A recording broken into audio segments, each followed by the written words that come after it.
Now I am explaining the Shurangama Mantra for you, and it is extremely difficult to encounter such a rare Dharma assembly as this. Billions of eons pass and no one explains the Shurangama Mantra even once. Nor is it easy to explain even once. When I am explaining, I know full well that no one understands what's being said. Even if there are those who think they do, they don't really understand. Some think they already understand and so they don't pay attention, but that's also failing to understood. Among the Buddha's teachings, the Shurangama Mantra is considered to be the king of mantras because it is the longest and most important. The flourish or demise of Buddhism rests entirely with the Shurangama Mantra. It is the efficacious phrases of the Shurangama Mantra that keep heaven and earth from being destroyed. It is the efficacious phrases of the Shurangama Mantra that keep the world from coming to an end. That is why I often tell you that as long as a single person can recite the Shurangama Mantra, the world cannot be destroyed, nor can Buddhism. But when there is no longer anyone who can recite the Shurangama Mantra, then very quickly the world will be destroyed, because the proper Dharma no longer abides. Now there are even heavenly demons and externalists who claim that the Shurangama Sutra and the Shurangama Mantra are false. These heaven demons and externalists send their demon sons and grandsons to stir up rumors that cause people to not believe in the Shurangama Sutra and the Shurangama Mantra. This sutra and mantra are critically important to the preservation of the proper Dharma. The Shurangama Sutra was spoken for the sake of the Shurangama Mantra. There's no way to ever finish expressing the importance of the Shurangama Sutra and the Shurangama Mantra. To the ends of all time, their merits, virtues, and wonderful functions could never be told, so absolutely inconceivable and ineffable are they. When all is said and done, the Shurangama Sutra is an ode to the Shurangama Mantra. As long as there is even one person who can recite the Shurangama Mantra, the demons, ghosts, and strange entities don't dare show themselves in this world. They fear the mantra. But when not even one person can recite the Shurangama Mantra by heart, then those weird entities, those demons and ghosts will come out of hiding.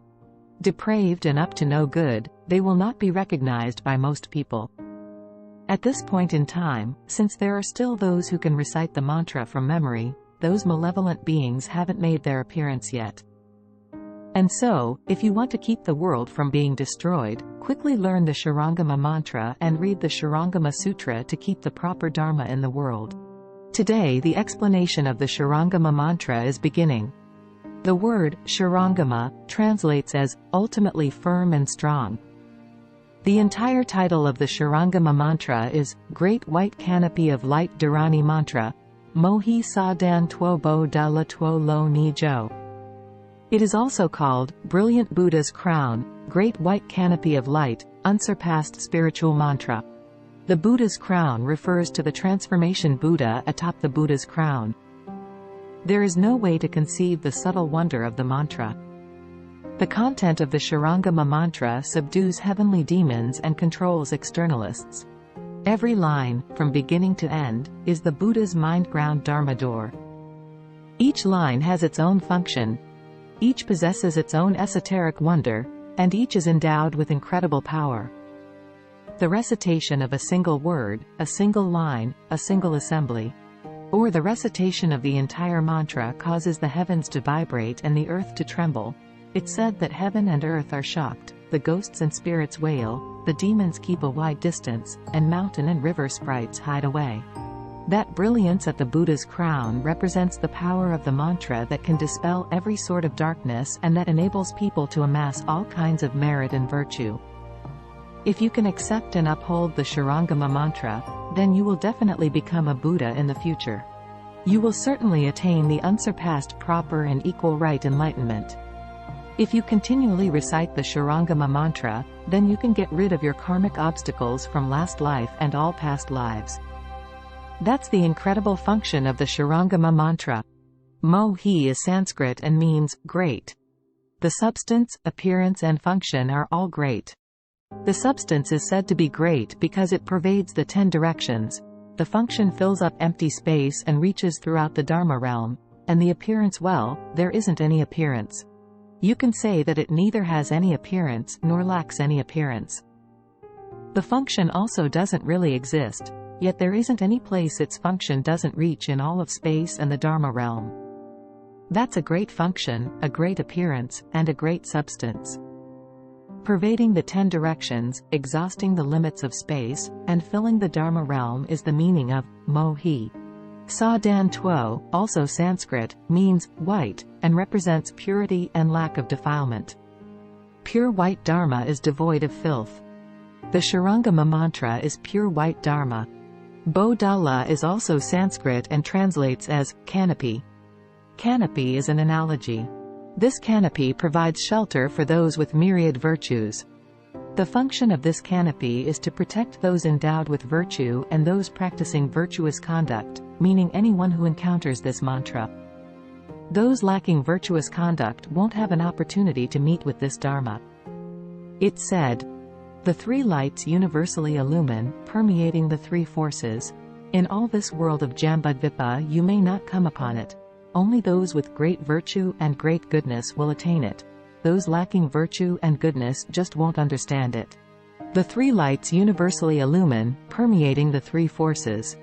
Here, the three lights do not refer to the sun, moon, and stars. Rather, it means that when you recite the Shurangama Mantra, your body emits light, your mouth emits light, and your mind emits light. It is talking about the light of the three karmas. The three forces refer to heaven, earth, and people. In all this world of Jambudvipa you may not come upon it. Throughout our world, Jambudvipa, you may seek but not find it. You absolutely must uphold the Shurangama Mantra in order to attain this light. Only those with great virtue and great goodness will attain it. If you have amassed virtuous conduct and have magnanimous virtue, then you will be able to attain the Dharma door. Those lacking virtue and goodness just won't understand it. If you don't have sufficient virtue and haven't done enough good deeds, then even if you come face to face with it, you'll miss your chance. Right within arm's reach, you'll lose it. Having come upon gold, you'll mistake it for copper. Having found a diamond, you'll think it's a piece of glass. You'll fail to recognize it. You'll look upon the Shurangama Mantra as nothing at all out of the ordinary, and as a consequence won't realize it's the gem of gems, the wonder of wonders. You won't have any concept of the Shurangama Mantra's unfathomable merit and virtue. Besides the three lights emitted when the three karmas of body, mouth, and mind are pure, there is also a swirling red light. Recitation of the Shurangama Mantra generates a swirling red light. It's described this way. 1,000-petaled red lotus supports one's body, as one sits firmly mounted on a black unicorn. Seeing this, the hordes of monsters go far away to hide. Dharma Master Ji, the Venerable, mastered these wonderful sounds. 1,000-petaled red lotus supports one's body. When you recite the first 29 lines of the Shurangama Mantra, a state occurs wherein a red lotus with 1,000 petals manifests and emits red light. As one sits firmly mounted on a black unicorn. Upon reciting the mantra, the person chanting finds himself sitting astride a unicorn. Seeing this, the hordes of monsters go far away to hide. No matter what kind of weird creature or demon or ghost it might be, they all flee, not daring to face such a magnificent and awesome manifestation. As one sits firmly mounted on a black unicorn. The Venerable Ji is a well-known high master in Buddhism. His expert use of this passage of the mantra to subdue heavenly demons and control externalists was extremely efficacious. And so the last line says, Dharma Master Ji, the Venerable, mastered these wonderful sounds.